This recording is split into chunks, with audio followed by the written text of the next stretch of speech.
Welcome to the X Corner. I'm here to add a little mutation to that SuperHeroCrew still. I'll be covering the X comics for the week of July 3rd, 2019. This week we have 3 comics. Age of XMen Prisoner X number 5, Dead Man Logan number 9, and Uncanny XMen number 21. Spoilers, of course. We'll start with Age of XMen Prisoner X number 5. Writer is Vita Ayala, and the pencilers are Jerome Peralta and Matt Horak. There's a riot at the secret prison. The main cast, Polaris, Beast, Gabby, Danny, and Bishop, use the distraction to hunt down Legion to end this madness. They get jumped by the mindless guards. Polaris stays behind to slow them down to allow the others to get to Legion. They find Legion and go in after him. They enter Legion's world of chaos. Legion fights them and is winning until part of his psyche rips itself out. It looks like Bishop's sister, and she's trying to help them from the inside.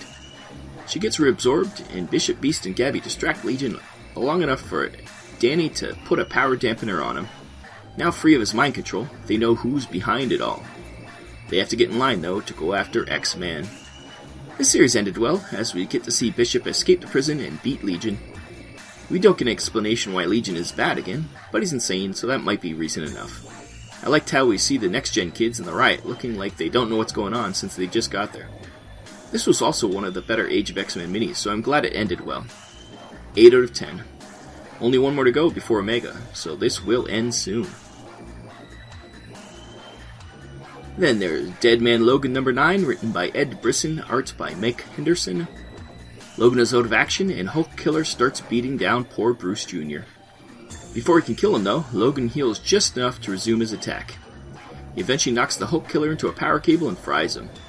Bruce Jr. is in a bad way, though, so they have to go get help. They go to find Forge, who has a sanctuary. Forge gives Logan a tour of the base, and we get to see Chekhov's Speedball, who is kept in a safe room so he doesn't go nuclear. They heal up Bruce Jr., and Logan is about to leave, since Bruce Jr. will be safe here, but his leaving is interrupted by a security alert. Sabretooth has caught up with him, and he's brought friends. This was a good issue to get Logan and Bruce to a place to have that epic standoff with Sabretooth. The Speedball scene sort of plays their hand of what's going to happen, but still good. The art was really good, especially when Logan fries the Hulk Killer. This series keeps getting to a point where I think the next issue will be the last, but then there's still 3 issues left. I don't know if we can have a 3-issue fight for the end, but I wouldn't mind. 7.5 out of 10. Lastly, we have Uncanny XMen number 21, written by Matthew Rosenberg, art by Salvador Larroca. The X-Men are sneaking into the Hellfire Club to confront Emma. They get in, and she's there waiting for them. Emma acts all coy, and the rest of the X-Men are getting ready to fight her, but she says she'll just stop them. Hope gets a drop on her, though, stealing her powers to protect her from Emma. Hope, though, gets the gun to her head, too, as Mystique shows up with Sinister. Meanwhile, Logan has broken out of the O&E base and is cutting his way through it. Back to the Hellfire Club, Emma has Hope read her mind, and she links everyone to tell them her plan. The X-Men agree to help after seeing what she has been planning. Cyclops, Multiple Man, Magic, Juggernaut, Banshee, and Hope teleport to O&E to get Elixir. They find Wolverine and is immediately jumped by a huge mech. Banshee goes after it and is burned to death right away. The head of O&E shows up on some screens and tells Magic to stand down, or he'll set off the device in her head to remove her powers. She calls his bluff, but he wasn't bluffing, and she is zapped. But her powers are holding the Dark Child demon inside of her, so now it gets loose. She sends all the O&E to Limbo. Juggernaut attacks her, but she rips out the Cryotech gem from his chest. She destroys it, throwing the powerless Juggernaut through another portal. Hope steals what's left of Magic's power, and they teleport out of there. We jump to the other X-Men as they're getting attacked by O&E.